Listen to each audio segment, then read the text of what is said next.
A gente recebe hoje aqui na 98 News, nos nossos estúdios, agora a secretária de Cultura e Turismo de Minas Gerais, Bárbara Botega, que esteve no governo Zema desde 2021, teve passagens pela Secretaria de Desenvolvimento Econômico, Investe Minas e também pela Secretaria de Comunicação.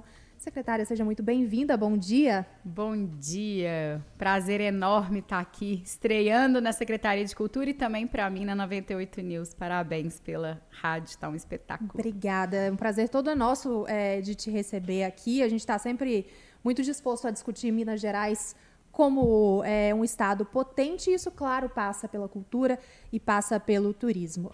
A senhora esteve aí como secretária adjunta de comunicação no governo Zema, mas já estava tocando algumas pautas que acredito que eram muito próximas, de até um interesse pessoal na cultura, como, por exemplo, o carnaval. E agora, entrando na Secretaria de Cultura e Turismo, queria entender quais são os temas que são prioridades na sua gestão, que já começou. Bem, realmente já era um assunto que eu já tratava desde esse histórico que você já trouxe aqui para a gente, né, de desenvolvimento econômico, Investe Minas. Então, ali na Investe Minas eu já trabalhava com o trade especificamente do turismo, com a parte de atração de investimento para negócios em turismo. E esse assunto realmente não saiu de mim. E dentro da comunicação a gente fazia a promoção do estado de Minas Gerais, né? Então, tanto para o turismo quanto para outras áreas, obviamente. E eu coordenava também a parte de atração de eventos. E quando a gente fala de eventos, a gente fala de cultura, a gente fala de economia criativa. Então, a proximidade com a pasta, né, da cultura e do turismo já era realmente muito grande. E aí teve esse convite do governador e do vice, essa confiança. E agora chega o momento da gente trabalhar, obviamente, dar continuidade para as políticas que já estavam sendo muito bem executadas dentro da secretaria, pelo secretário Leônidas, que e vai continuar sendo, para mim, um grande mentor. E, obviamente, a gente tratar de alguns outros pontos, alguns assuntos que a gente pode melhorar, obviamente, crescer. Foi muito súbita esse convite, essa mudança. Eu ainda estou tomando pé, tomei posse ontem e fiz as primeiras reuniões, saio daqui da 98, já vou conversar mais proximamente com cada uma das equipes para a gente poder tratar mesmo das estratégias futuras. Então, obviamente, um foco total em promocionar o estado de Minas Gerais e a gente dá a força da cultura, entendendo que esse é o mecanismo que a gente tem de melhor qualidade para o turismo. Então, as duas caminhando sempre juntas, né? Por favor.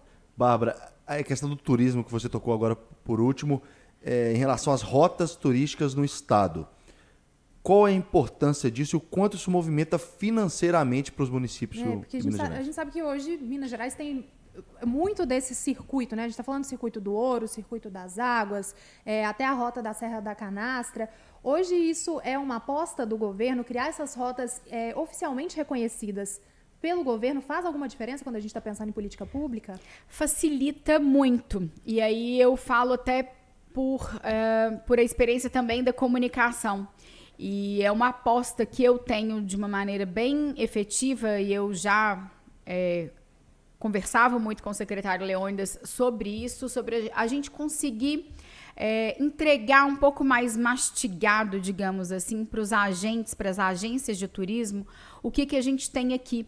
É um desafio muito grande quando a gente pensa em Minas Gerais, que Minas Gerais é praticamente um país, são 853 municípios com uma diversidade cultural e natural, histórica imensa, que obviamente também tem as suas congruências, mas que a gente precisa de colocar isso um pouco mais comerciável, assim. O desafio realmente é muito grande, mas quando a gente pensa nas rotas, isso nos ajuda bastante, porque aí você consegue nichar de acordo com aquilo que a experiência que aquela pessoa, que aquele turista está buscando.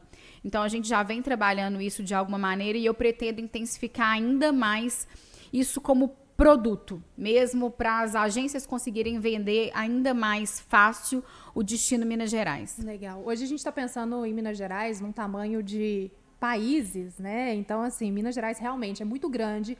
É difícil a gente pensar num estado que tem mais de 800 municípios. E quando a gente pensa em cultura e em turismo, eu imagino o desafio que é descentralizar esse turismo para que o turista que vem aqui para Minas Gerais e também o turista de Minas Gerais não fique concentrado só na capital mineira.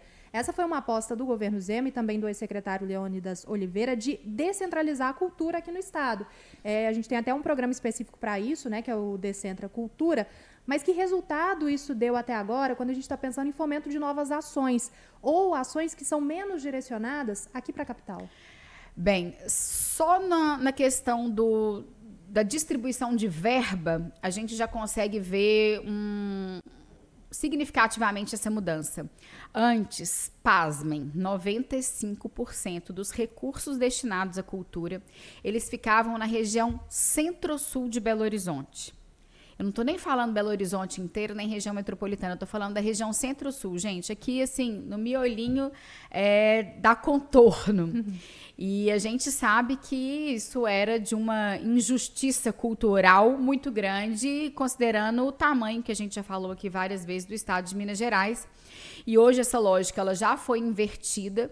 A gente tem já beirando quase 70% de recursos para o interior, realmente dentro desse projeto do Descentra Cultura.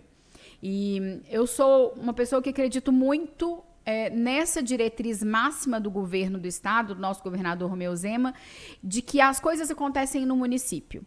Então, a gente tem que ter o olhar dali para entender, eles sabem melhor do que a gente o que precisa ali para poder se desenvolver. E aí, justamente por isso, recentemente, numa ação já orquestrada entre a Secretaria de Comunicação, onde eu estava, com o próprio secretário Leônidas, da Cultura e do Turismo, a gente conseguiu um novo fomento às IGRs. Então, hoje a gente tem 48 instâncias regionais que fazem a gestão do turismo, cada uma tentando entender o que precisa dentro daquele ambiente, daqueles municípios que englobam. A gente conseguiu uma verba de R$4.800.000 para distribuir entre elas, para dar essa autonomia do que cada região precisa para se desenvolver. Porque algumas precisam de realmente promocionar o município, então são ações de redes sociais para vender o município, talvez um acervo de fotos, e outras não, elas precisam de sinalização turística ou de um veículo que seja para ser alugado para poder fazer esse tipo de estruturação física mesmo. Então, desde o fomento até a parte de estruturação, a gente tem buscado fazer essa descentralização para que o Estado seja inteiramente reconhecido pelos seus atrativos. E como equilibrar esse turismo que é interno, de pessoas, não só de Minas Gerais, mas do próprio Brasil, e de pessoas que vêm de outros estados e fora do país também. E aí eu estou pensando não só em fazer com que essas cidades sejam atrativas para o turista, mas também pensando em integração de rodovias, integração do próprio aeroporto, que às vezes não consegue suprir realmente uma demanda interna desses turistas, em questão de conexão, de trazer pessoas de outros locais para poder movimentar a economia aqui do nosso estado. Como que a senhora avalia isso? A gente tem um projeto, inclusive eu elenquei ontem, nessas minhas primeiras reuniões, como prioritário de entender como que a gente pode atuar de maneira mais intensa com o infraturismo. O infraturismo fala justamente sobre essas ligações de rodovias, então em parceria com o DR e a CEINFRA, né, nossa Secretaria de Infraestrutura, para a gente entender como que isso pode ser feito, inclusive com parceria com o BDMG, tem algumas pequenas estradas que elas precisam de ser melhoradas, então a gente tem um olhar bastante atento em relação a isso. Eu, pessoalmente, já vinha trabalhando a captação de novos voos junto com a BH Airport desde a minha época de Invest Minas, então esse assunto também, para mim, ele não é novo, a gente já vem batalhando por isso há algum tempo, temos alguns benefícios fiscais importantes e já conseguimos elevar muito essa questão da atração de novos voos para Minas Gerais. A gente tem outras limitações que acabam Eu sou muito pragmática. Então, eu sei muito bem que tem algumas limitações que a gente não consegue atuar de maneira tão específica assim, como a gente gostaria, mas já está sendo feito e pensado. Eu entendo que tem um caminho de rotas de ônibus turísticos que a gente poderia operar de uma maneira menos burocrática. E, por coincidência, vindo para cá no caminho, no trânsito, eu estava justamente conversando com a Josiane, minha adjunta, sobre esse assunto, uma possibilidade de um decreto que desburocratiza a questão de ônibus turísticos fazendo rotas turísticas, porque a gente sabe, por exemplo, que às vezes você desce no aeroporto de Confins, você tem uma dificuldade de chegar em Otim, tem uma dificuldade de chegar em Ouro Preto, outras cidades de Minas Gerais. Falei alguns pontos que são facilmente, né, tradicionalmente mais conhecidos, mas que talvez a gente consiga desburocratizar de alguma maneira para poder facilitar esse acesso também. Nós estamos conversando com a Bárbara Botega, secretária estadual de Cultura e Turismo. E, secretária, eu não posso deixar de perguntar sobre o cenário que a senhora entra agora no governo, quer dizer, a senhora já estava há um tempo, mas assumindo agora a pasta da Secretaria de Cultura e Turismo, que é justamente a discussão quanto ao Propag. Que tipo de cenário que a senhora está vendo para a cultura, se ele for aprovado ou não for aprovado? O governo e a pasta da cultura tem algum tipo de plano alternativo quando a gente está pensando em recurso justamente para esses dois setores? Bem, a questão do Propag ela é muito séria. Eu acho que todos nós, mineiros, devemos ter um olhar muito atento em relação ao Propag. A impossibilidade de adesão ao Propag leva Minas Gerais a um cenário tenebroso, catastrófico, mas eu confio plenamente nas ações de gestão que está sendo feita pelos órgãos e pelas pessoas do Comitê do Propag dentro do Estado. Eu participava desse comitê enquanto Secretaria de Comunicação antes, então participei de todas essas reuniões, entendo intimamente do assunto, sei bem cada vírgula dos centavos que a gente precisa de juntar até chegar aos milhares de reais que estão sendo aí extorquidos. Mas para a cultura, eu acho que a gente precisa de pensar fora da caixa, como eu já venho fazendo e a gente já vinha caminhando em outros cenários. Quando a gente pensa em fomento, a gente pensa muito na Lei de Incentivo à Cultura, que gera o próprio FEC, que é o Fundo Estadual da Cultura, e essas verbas elas não estão relacionadas diretamente à verba orçamentária do governo do Estado. Então, acho que é uma notícia positiva para o setor, mas que a gente sabe também que a não adesão ao Propag acaba por gerar um impacto na economia do Estado como um todo, que é prejudicial para todo mundo.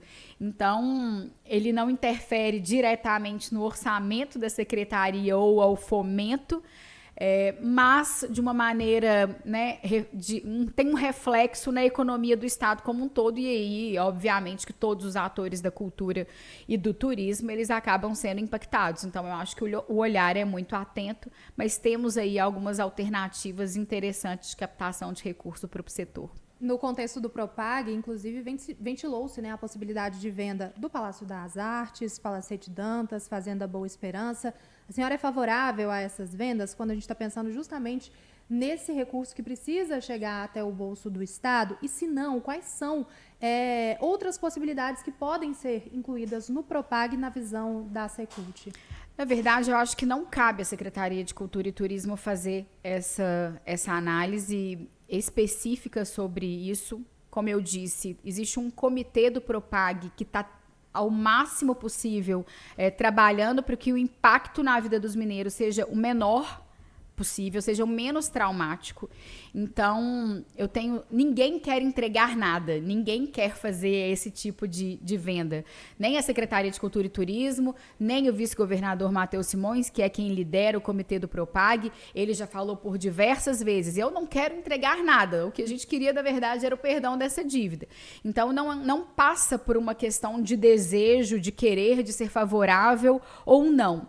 Eles vão entender o que é possível de ser feito, protegendo ao máximo para que isso ocorra da maneira mais leve possível e menos traumática. Porque pagar 170 bilhões de dívida herdada, a qual essa gestão não contraiu nenhum centavo, é doloroso demais. Gostaríamos nós de poder estar usando esse dinheiro para poder melhorar a infraestrutura, melhorar a saúde, a educação, trazer talvez novas oportunidades de fomento à própria cultura e o turismo, mas não tem jeito, a gente tem que fazer alguma coisa, então eu confio plenamente na capacidade de gestão dos membros do comitê, sobretudo no nosso vice-governador Matheus Simões, para que isso ocorra da melhor maneira possível. Por favor. Em termos de momento, a gente está se aproximando das eleições de 2026. Eu acho que é um contexto que a senhora assume a pasta num momento que essas discussões estão se intensificando neste momento. E, claro, as campanhas também começam a tomar um pouco mais de forma. A gente teve anúncio do Zema, o Matheus Simões falando sobre isso também. Então, em termos de planejamento de prospecção política, a senhora pretende seguir na pasta até o último dia da gestão Zema-Simões? Pretende se lançar algum cargo eletivo? Qual é o planejamento para os próximos passos, levando em conta esse contexto político de proximidade com as eleições de 2026, incluindo vice-governador, governador e Assembleia? Essa nova assunção desse cargo agora, ela pegou efetivamente todo mundo de surpresa. Nesse momento, eu estou 100% focada na pasta da Secretaria de Cultura e Turismo e, obviamente, no que for necessário, tecnicamente falando, das entregas que a gente puder fazer. Eu acredito enormemente nessa gestão, então, obviamente, acredito e desejo sucesso ao governador Romeu Zema na sua empreitada política, ao vice-governador Matheus Simões, eu os acompanho há muitos anos, então, o que eu puder fazer para contribuir para isso, com certeza eu farei, mas meu foco agora é 100% na Secretaria de Cultura e Turismo. Secretária de Cultura e Turismo de Minas Gerais, Bárbara Botega, que está aqui com a gente pela primeira vez na 98 News, mas não a última. Estamos sempre com os microfones abertos, com o espaço aberto para a gente poder falar sobre investimento em cultura, em turismo, tudo que movimenta bastante o nosso estado. Secretária, obrigada pela presença e até uma próxima. Eu que agradeço a oportunidade, é muito bom estar aqui conversando com vocês. A cultura e o turismo tem muito de notícia, tem muito de impacto econômico e eu espero voltar realmente muitas vezes. Um bom dia para todo mundo.